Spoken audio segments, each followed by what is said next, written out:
ay kanyang alipin at sugod sa mga niya nawa ang biyaya at pagpapala ni Allah subhanahu wa ta'ala at sa lahat ng sumunod sa kanyang mga mabubuting gawain, sa kanyang mga pamilya at kamag-anak, at sa kanyang mga sahaba o mga kasamahan, at sa lahat ng mga taong sumunod sa kanyang kabutihan hanggang sa huling araw. Mga kapatid at mga magulang sa pananampalatayang Islam, ang nais kong ibahagi na paksa ngayong araw na ito ay patungkol sa sala, sa pagdarasal, na inutos sa atin ni Allah subhanahu wa ta'ala.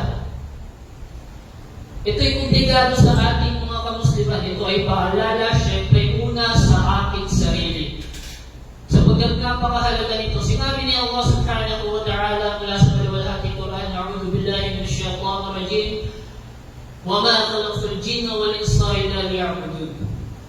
Sinabi ni Allah, at hindi ko nilikha ang jin at tao malibang sila nga ay sumamba sa akin.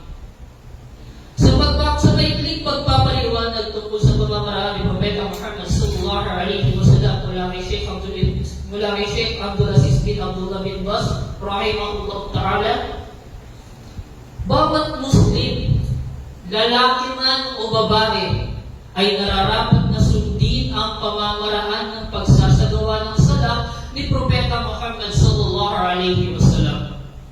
Sapagkat winika ng mensahero ni Allah, magsagawa ng sala sa pamamaraan katulad ng pagsasagawa ko ng sala. Rawahu Bukhari. Tinayulan ni Imam al-Bukhari.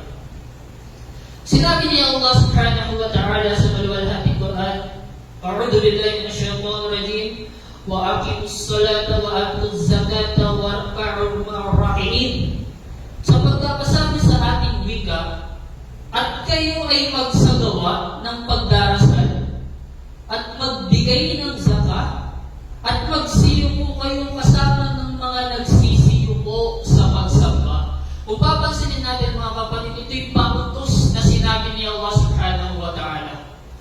Sa pagpapaliwanag ng ayah, sinasabi dito na magsipasok kayo sa din ng Islam.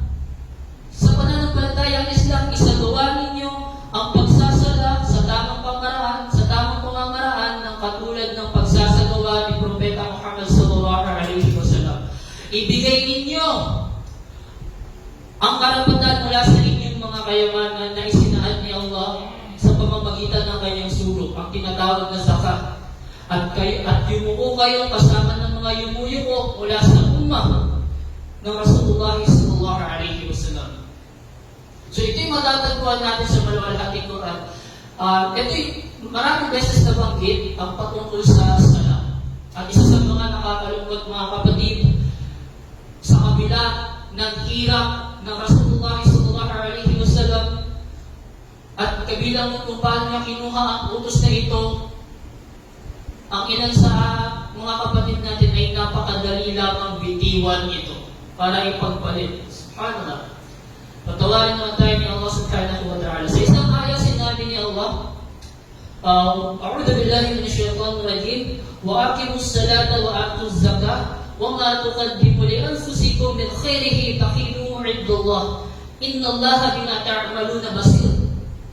At magsagawa kayo ng pagdarasal at magbigay ng kawang gawa at anuman ang inyong inilabas o ibinigay na kabutihan para sa inyong mga sarili, ito ay inyong matatagpuan kay Allah. Katotohanan si Allah ay ganap na nakikita ang anumang inyong ginagawa. So kung papansinin natin mga kapatid sa ayat, sinabi sa pagkakasabi ni Allah subhanahu wa ta'ala, ano mga kabutihan na ginawa natin sa ating sarili, ito'y ating matatagpuan kay Allah subhanahu wa ta'ala. Sa pagpapaliwanag ng ayah, sinasabi rito na magpatuloy kayo o mga mananampalataya o kayong mga mananampalataya. Sino tayo? Sa pagsasagawa ng sala sa tamang pamamaraan at sa pagbibigay ng mga obligadong kawang gawa.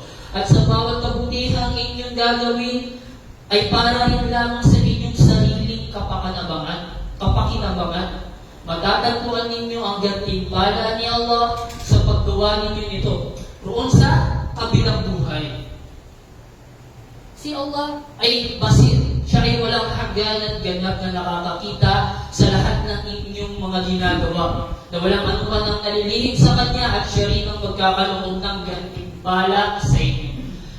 Isa sa mga dapat natin tandaan, mga kapatid, na kung may mga biyaya o may mga hinahangad tayo rito, natural lang tayo maghangad ng gantimpala. Huwag natin isipin na ang mga gawang kabutihan na ginawa natin ay wala na yun.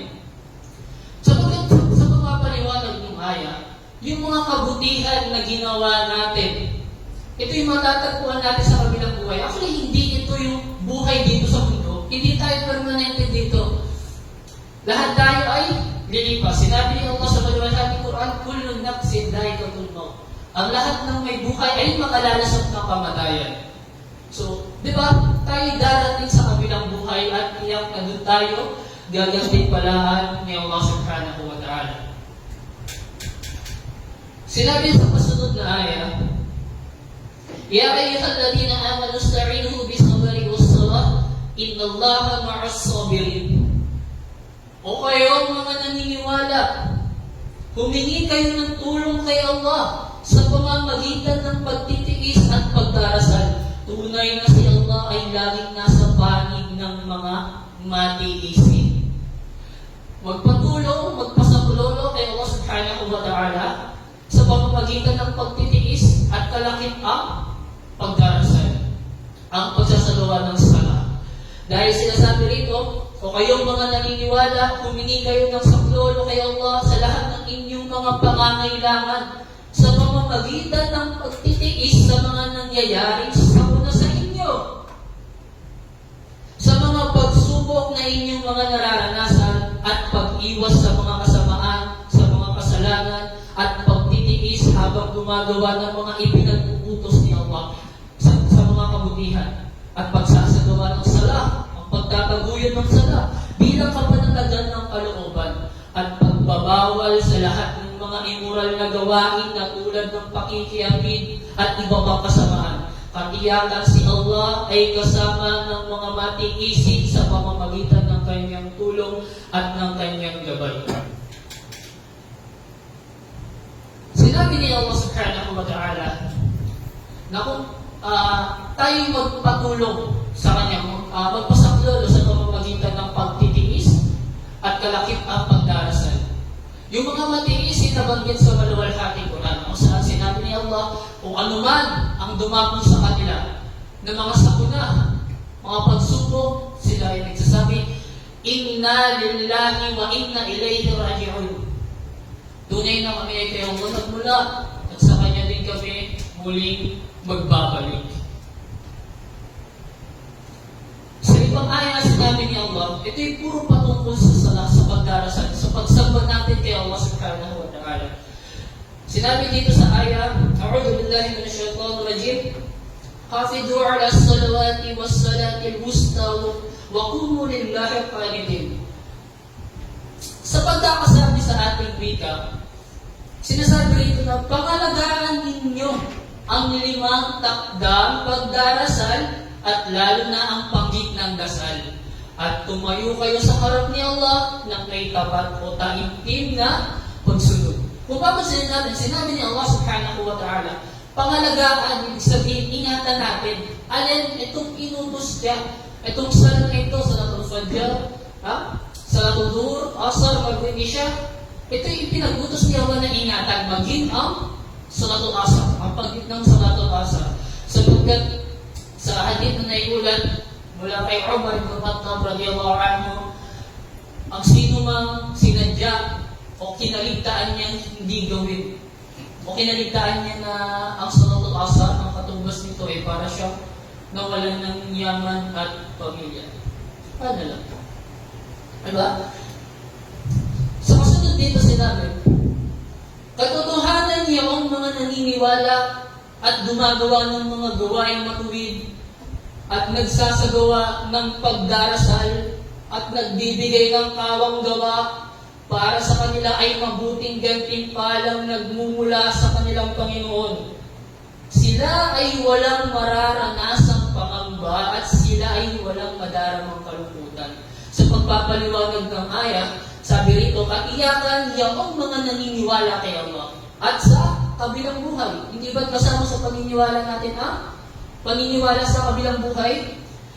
Sa mga gumagawa ng mabubuting gawa, ginagampanan ng pagsasala ayon sa pagkakautos ni Allah at ng kanyang mensahero. At ibinibigay nila ang mga obligado kawang gawa mula sa kanilang mga yaman. Ang para sa kanila ay dakilang gantimpala sa kanilang Rab na tagapaglikha na siyang nagkakaloob ng kabuhayan sa kanila. Wala silang dapat ipamamba sa araw ng muling pagkabuhay at wala rin silang dapat ikalungkot sa anumang hindi nila nakamtan dito sa mundo.